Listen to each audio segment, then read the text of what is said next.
Sir वो देखें काम कर रहा है वो।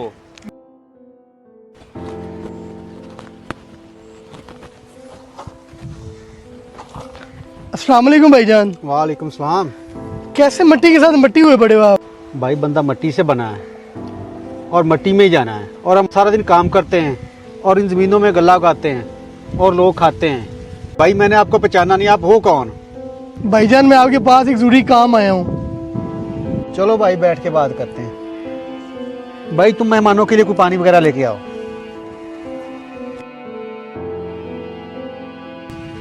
आ जाओ भाई, बैठो इधर।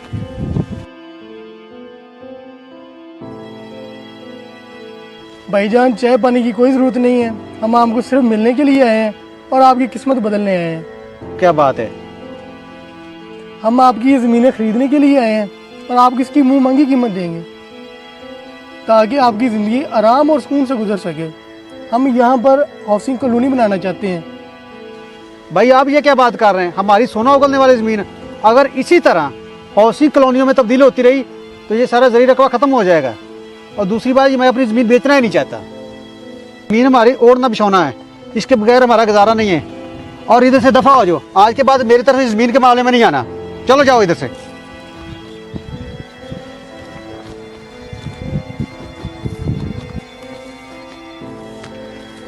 अगर हमें ये ज़मीन ना मिली तो हम तो अपना कारोबार ही नहीं शुरू कर सकते।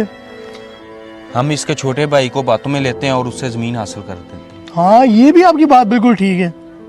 चलो चलते हैं। आजो। अस्सलाम वालेकुम भाईजान। वालेकुम सलाम। क्या हाल है भाई आपका? ठीक, अल्लाह का शुक्र। आप तो वही हो ना जो हमारे खेत में किसी काम के लिए आए थे? हम तो वही हैं भाईजान। हमने तो चाहा था कि आपकी किस्मत बदल जाए, लेकिन आपके जो भाई हैं ना वो नहीं ये चाहते। हम तो आपका मौका दे रहे हैं, लेकिन आपका भाई इस मौके से फ़ायदा नहीं उठाना चाहता। आपके भाई की तो आधी ज़िंदगी ऐसे ही गुजर गई है और आप भी चाहते हो कि आपकी ज़िंदगी भी ऐसे ही गुजरे। आप नहीं चाहते कि आपके पास गाड़ी हो, अच्छा घर हो, अच्छा बैंक बैलेंस हो, सुकून से ज़िंदगी गुजारें आप। जी भाई, कौन नहीं चाहता कि उसकी ज़िंदगी में सुकून हो और वो आराम से अपनी ज़िंदगी गुजारे। या आप ये चाहते हैं कि आप भी अपनी ज़िंदगी अपने भाई की तरह, जिस तरह वो गुजार रहे हैं वैसे गुजारें। जी भाई, मैं कोशिश करता हूँ अपने भाई को कायल करने की कि वो आपको ज़मीन बेच दे। चलो ठीक है भाईजान, ये मेरा कार्ड है, आप ये रखें और अपने भाई से बात करके मुझे बता दीजिएगा। ठीक हो गया भाई, मैं आपको ज़रूर बता दूँगा।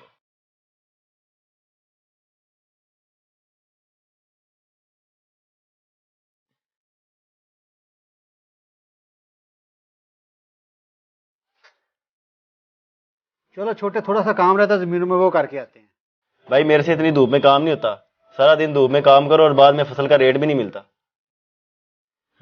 बीजों और खादों के रेट तो आसमानों से बातें कर रहे हैं, और फिर वो उस दिन जो आए थे वो तो हमारी ज़मीन के मुंह मांगी रकम भी दे रहे हैं। मैं तो कहता हूँ कि हम अपनी ज़मीन बेच दें। हम ये ज़मीन अपनी किसी भी कीमत पे नहीं बेचेंगे, खासतौर पर इन कॉलोनी वालों को। ये ज़मीन हमारी दुख सुख की साथी है, और ये बात तुम क्यों नहीं समझते? नहीं भाई, हमने ये ज़मीन हर सूरत में बेचनी है। आपको ये फैसला करना होगा कि आपने ज़मीन रखनी है या भाई। आपके पास 2 दिन का टाइम है, आप ही फैसला कर लें। ज़मीन बेच के हम थोड़ा सा सुकून में तो हो जाएंगे। अच्छा तो छोटे बताओ, हम ज़मीन बेच के करेंगे क्या फिर? हम उनसे इतने पैसे मांगेंगे ताकि हम अपने आने वाली ज़िंदगी सुकून से गुजार सकें।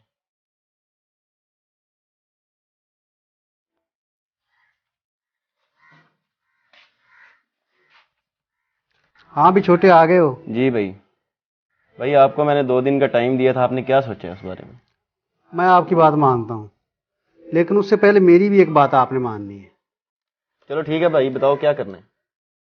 अच्छा तो अब आप अपने दोस्तों के पास जाओ और उन्हें कहना मुझ पे झूठा कत्ल का इल्ज़ाम लग गया और मुझे कुछ पैसों की ज़रूरत है, और जैसा आपके दोस्त कहें वो आके बात मुझे सारी बतानी है फिर। चले ठीक है भाई, ये कौन सा काम है, मैं अभी जाता हूँ।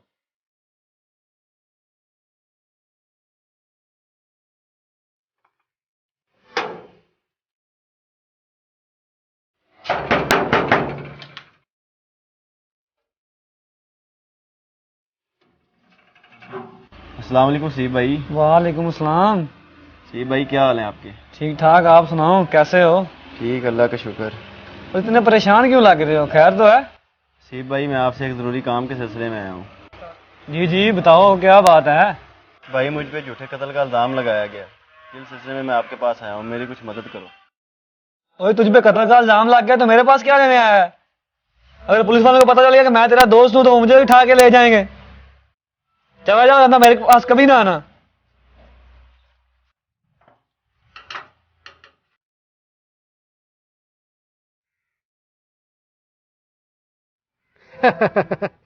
अब मेरे एक और काम करो, हमारे गांव का जो नंबरदार है ना, उसके पास जाओ, उसे कहो मुझे कुछ पैसों की जरूरत है और उसके बदले हमारी जमीन गिरवी रख ले। ठीक है भाई, मैं जाता हूँ।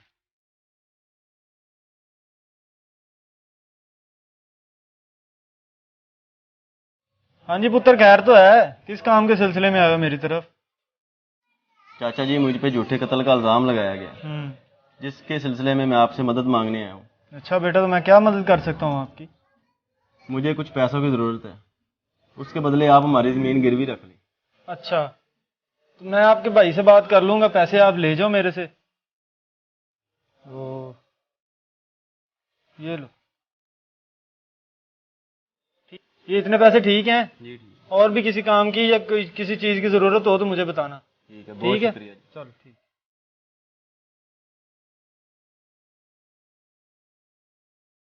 आगे छोटे बैठो। भाई मैं नंबरदार के डेरे से हो आया हूँ। क्या कहा फिर उसने?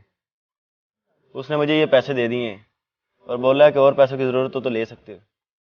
भाई अब पता चला यहाँ पे जितने भी दोस्त रिश्तेदार सब छोड़ जाते हैं, वहाँ पे ये जमीन हमारे काम आती है। हर तरह के दुख दर्द में ये हमारे काम आती है। अब ये फैसला आपके हाथ में है, जमीन रखनी है या बेचनी है। भाईजान आप बात तो ठीक कर रहे हैं, मुझे माफ़ कर दें। हमारी ज़मीन की कदर का आज मुझे एहसास हुआ है कि हमारे लिए कितनी कीमती है। ये वीडियो बनाने का मकसद सिर्फ़ और सिर्फ एक किसान को अपनी ज़मीन का एहसास दिलाना है कि उसकी ज़मीन कितनी कीमती है। आजकल कुछ पेशा वराना लोग पाकिस्तान जैसे ज़रूरी मुल्क पर कब्ज़ा करके उस पर कॉलोनियाँ बना रहे हैं। वीडियो अच्छी लगी हो तो लाइक और सब्सक्राइब लाजमी कर दीजिएगा। शुक्रिया।